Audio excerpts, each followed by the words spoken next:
pregnancy should be a time of joy and not anxiety for the woman and her family.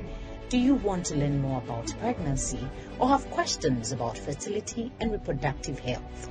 Then join Dr. Linda Vanutu on Facebook and YouTube every Saturday at 4 p.m. on the online pregnancy school as she discusses pregnancy, delivery, and childcare. Once again, you are welcome to your favorite program.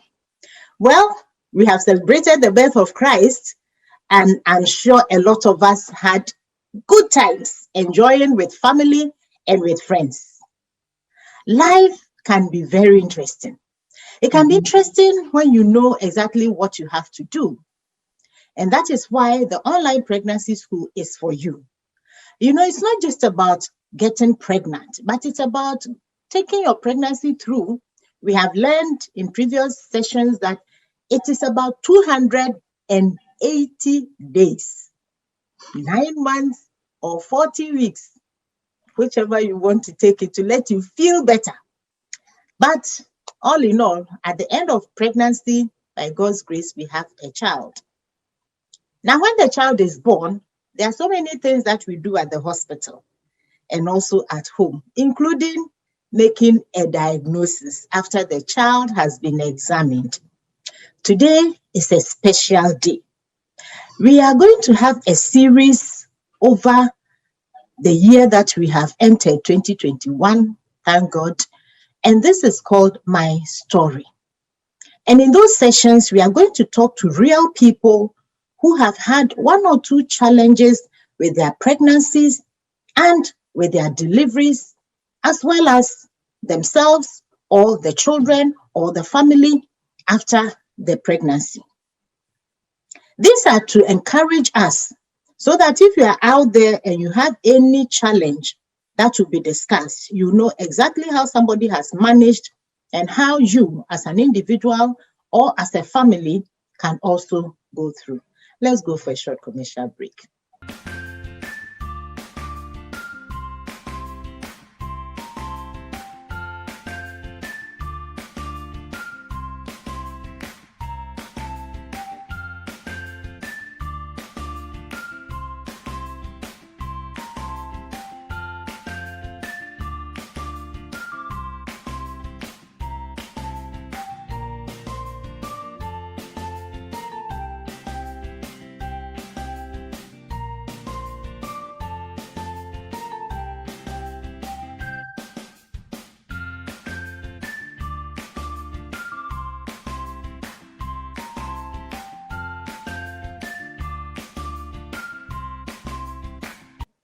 You are welcome back. This program, once again, is sponsored by Promise Ghana, Vanutu International, Reverse Tap, Samsara Ventures, and Erama Clinic. I hope that you have been calling them and have been doing business with them. Today, we have the first of our series, My Story. And I'm going to have a conversation with a friend. Her name is Debbie. Debbie has a child, and this sweet child is called Kofi. Debbie will tell us a little about herself, and then we'll discuss what our topic for today is, and that is the Down's syndrome. We're going to discuss how it is like, how we can manage, and then what help, if any, is available for anyone who also has a child who has Down's syndrome. So let us bring our friend on board now, and we have here with us our sweet sister, Debbie. Debbie, you are welcome to the online pregnancy school. Thank you very much. It's a privilege and an honor to be here with you. I am very, very humbled to be here to share my story. So thank you for the opportunity. Wow, and thank you so much for agreeing to share your story with us. Our dear son, Kofi. Yes. Reason why we are meeting today. Yes. We are going to talk about this little boy, this sweet child of ours called Kofi. So before we delve into that, kindly tell us a little bit about yourself.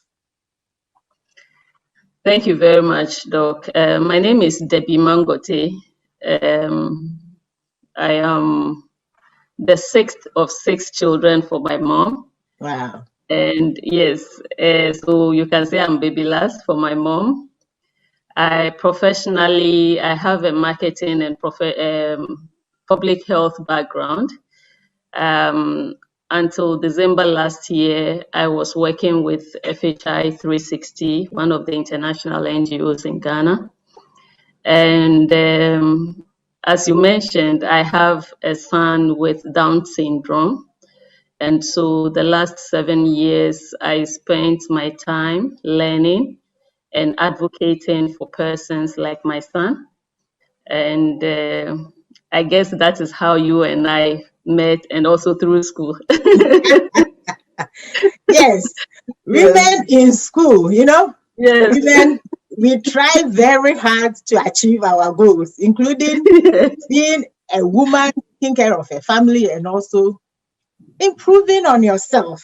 Education yes. is very good, It's whether it is formal or important. informal. Yes, it is very, very important. And I was happy to be teaching in that class. Yes, I enjoy teaching the class. Yes, yes, I'm yes, sure Doc. people are wondering. I taught them in their class, public health. I was Yes, teaching public health, and then we had the opportunity to have some conversation. And I'm happy that today we are we are here. meeting, yes, to talk about something that is dear to our hearts and something that I'm sure is going to help a lot of people.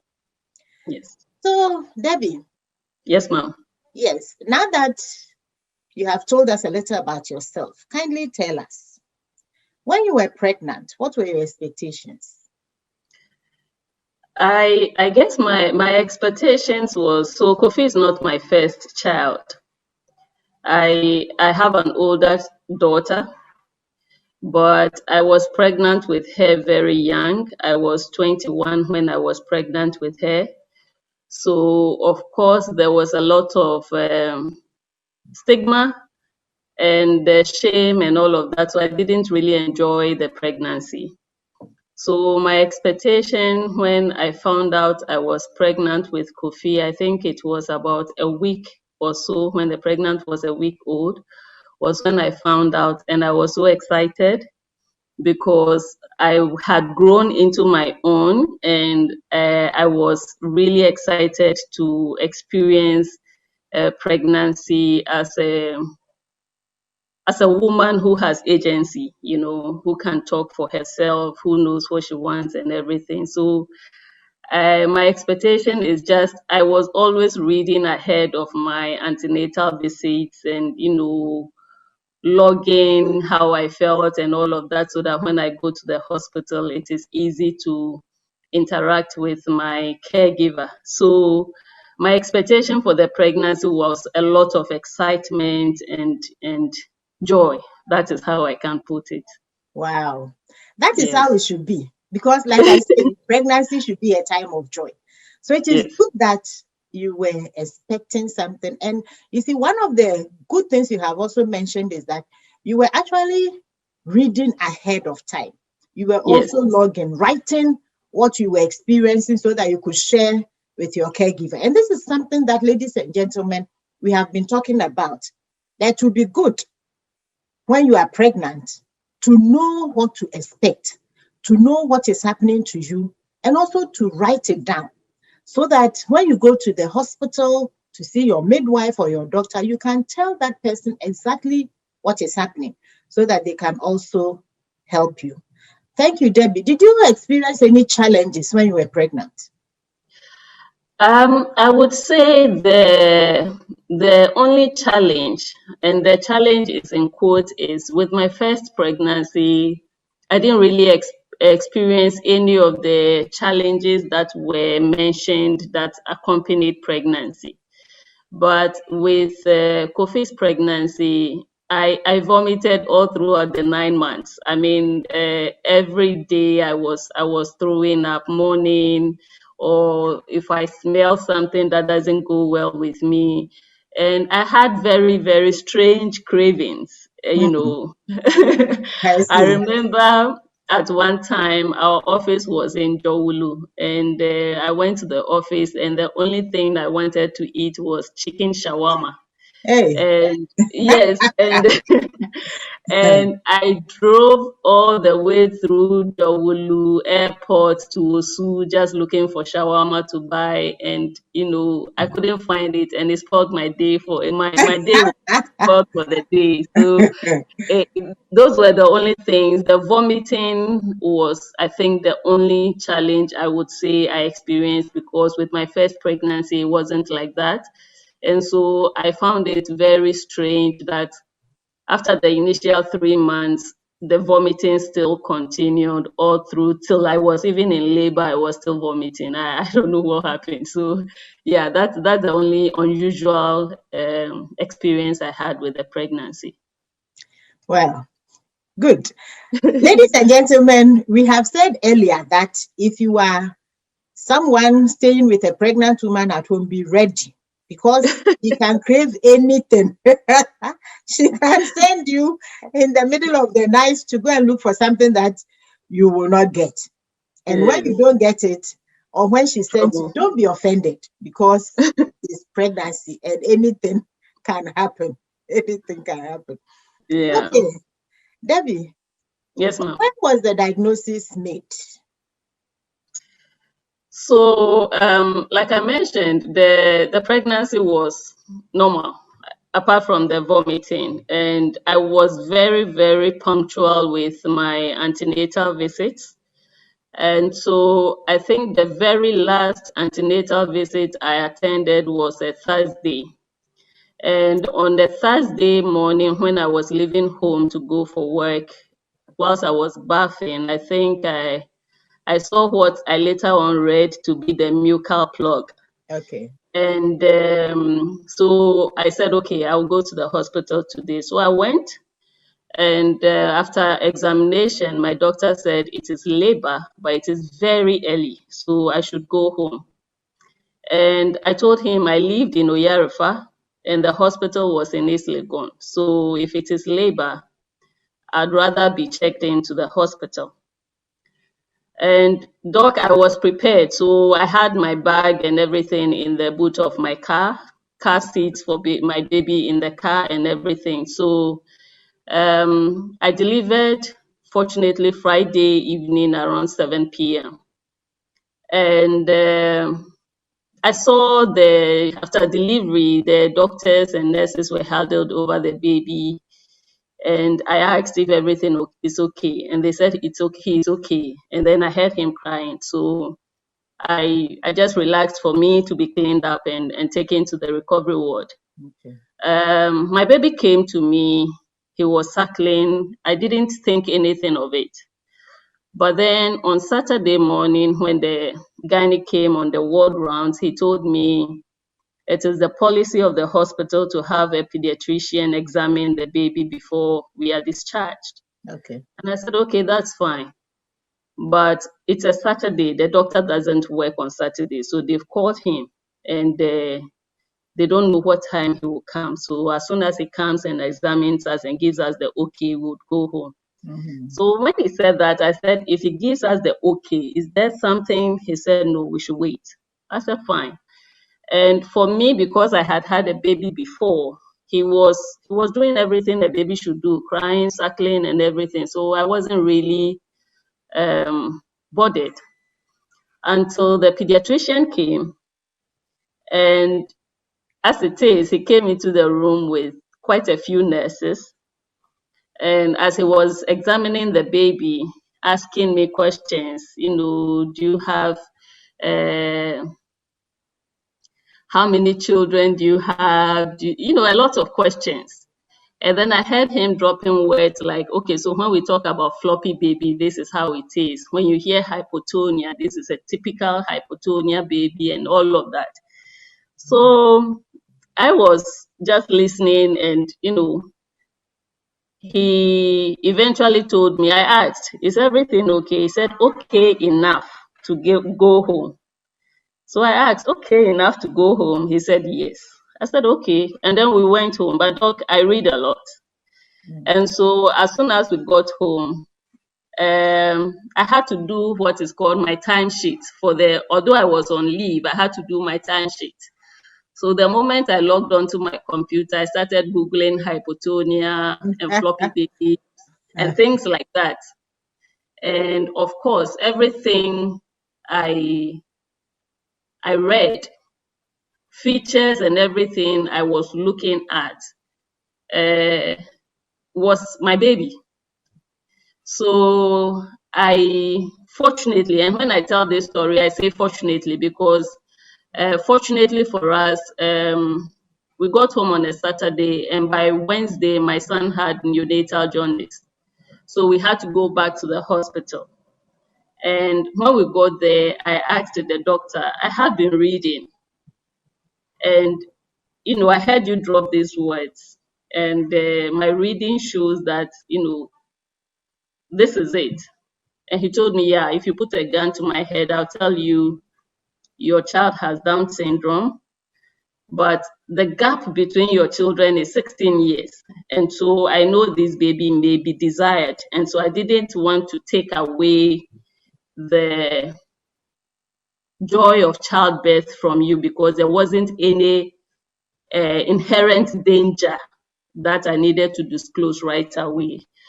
So I said, okay, what can we do? He said, well, there are tests to be done to confirm it. So if you want, we can do it. But with my experience, I can tell you this is a child with Down syndrome. And it was not easy. I know. It was not easy to.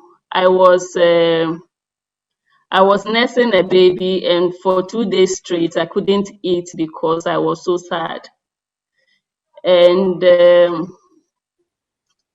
looking back, I wonder why I was sad, but I understand my sadness. I was sad because, Doc, in our local parlance, there's no favorable word or phrase to describe disabilities.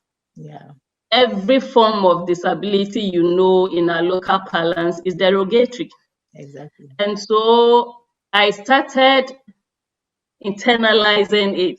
Like, this is a reflection on me. I am the mother. I carried this baby for 9 months. And so I would be judged for having a child like this. And that is where my sadness was coming from. So tentatively, we had a diagnosis before 1 week.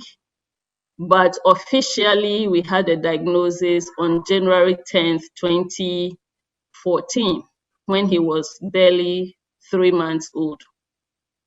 Okay. Yeah. That is a story. That is a story, ladies and gentlemen. Yeah. And that is why we are talking about it. Can you imagine you having a child and carrying this baby for 9 months, looking forward to having a healthy and well baby, and then you deliver and you hear the medical jargons, floppy, Yes. and all that and all that, Yes. and all that? Yes. How would you feel? And that is why we have this program today. Dear viewers, let's go for a short break.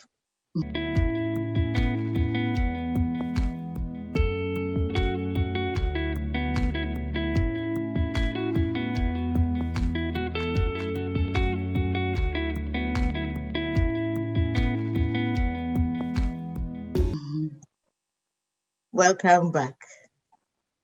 We are talking today about Down syndrome, and we are having real people share their stories before we discuss the medical aspects of whatever we'll be discussing. Today, I'm talking to Debbie. Debbie has a child, Kofi, who is about 7 years old and who was diagnosed with Down syndrome at birth and confirmed at 3 months of age.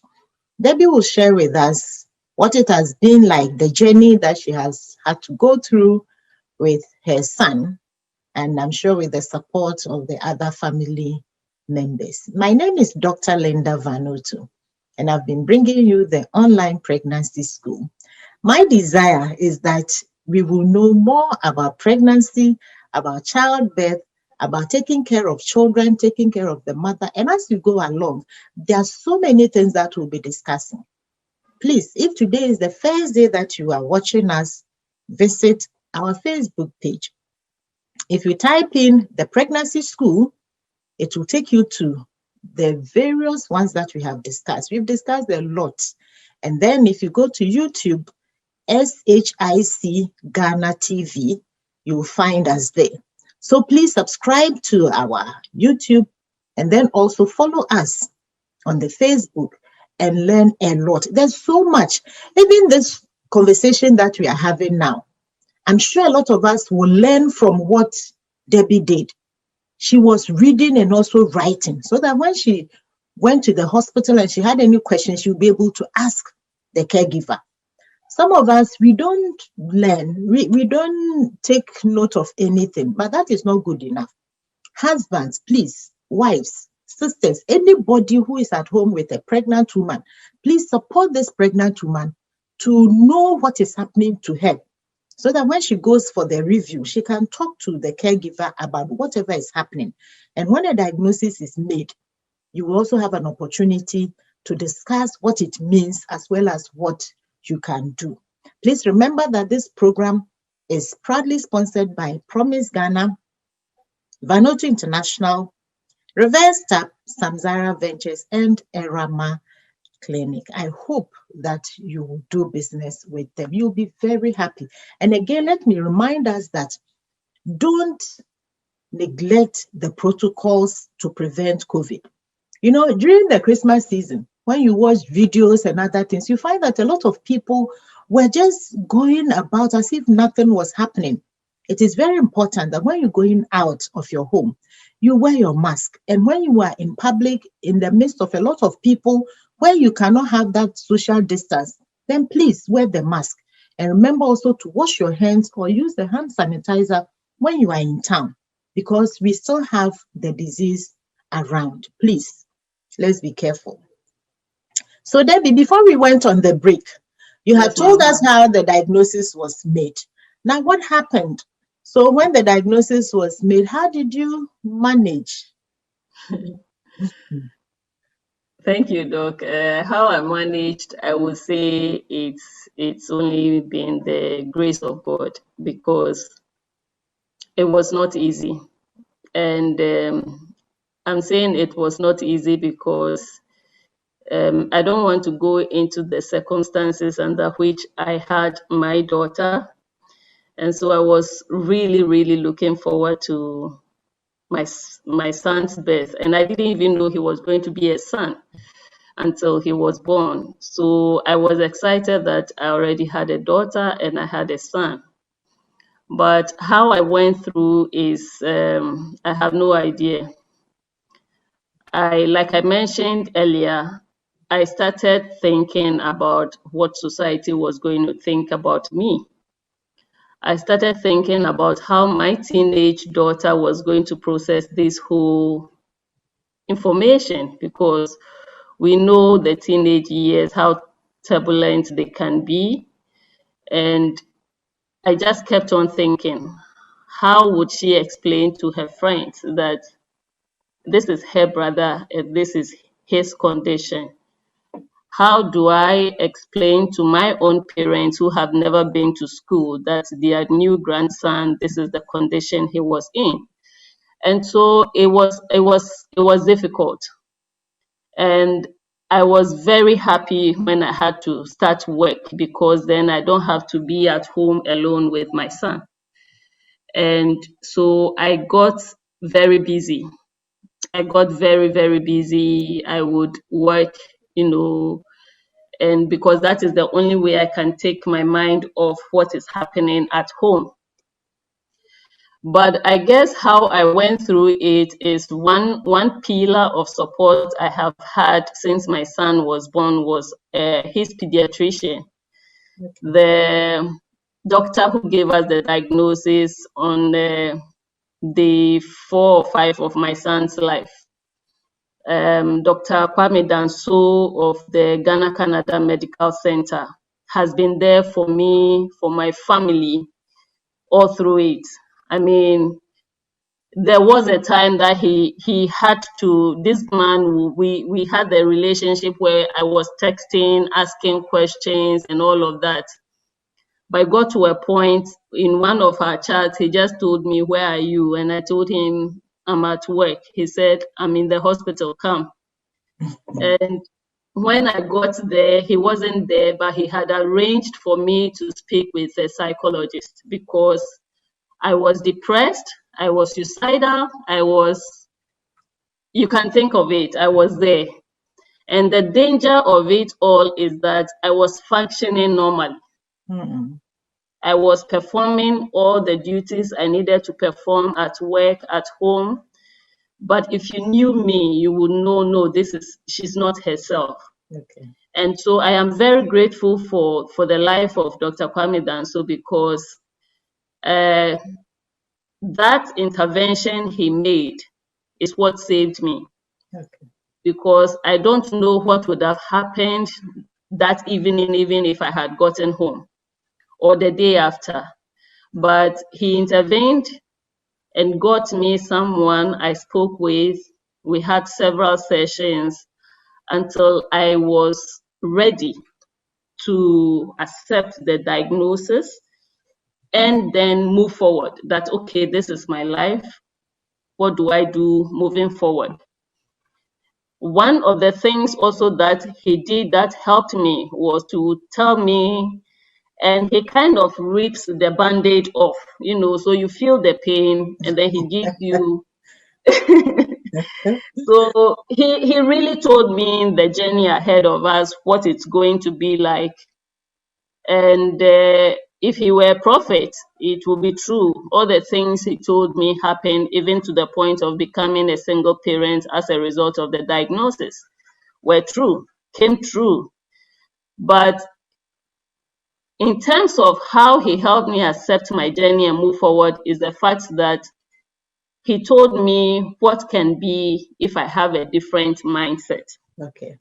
So you either wallow in your self-pity and continue asking the why me and the why me and the why not me, or you accept and begin to put in interventions that can help this child become an independent contributor to society. And so that kind of discussions he had with me in the early days helped me. So typically you are told that a child with Down syndrome will not be able to sit unsupported maybe till after a year or 18 months. My son sat down unsupported at 6 months, simply because once I know what it's supposed to do, and I am told that the milestones will be achieved, but it will take longer to achieve. And if you want them to be achieved on time or close to time, then you need to be consistent with the interventions. Okay. And so once I had this mindset, I told myself, potty training, we had to start right away from when we got the diagnosis. Trying to sit down, we have to start right away. And it helped me. It helped me. So Dr. Danso's intervention with the psychologist and telling me the raw facts about what lays ahead of me and how I can make it different helped me cope. Emotionally, I have accepted my son. He is the joy of my life. My daughter says that she thinks that Kofi brings me more joy than she does.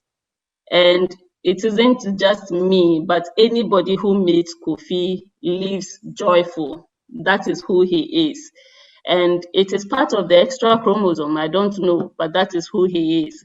Okay. But I would say that learning to accept my journey and then making the interventions. Emotionally, am I still okay with it? No, because I didn't plan to become a single parent.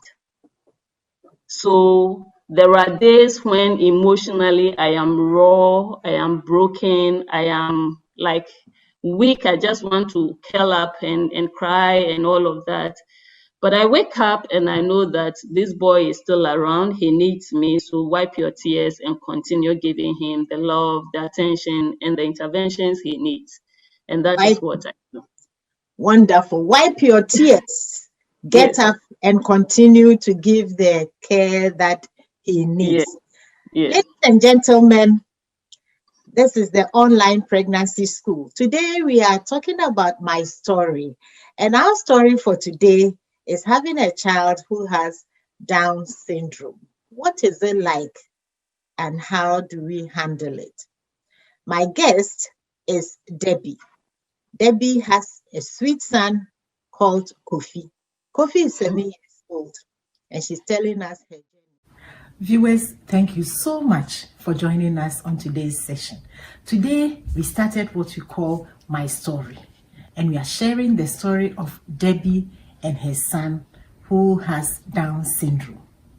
We hope you have learned a bit and you have also enjoyed the conversation. Please join us next time when we come your way with the second session. Bye for now.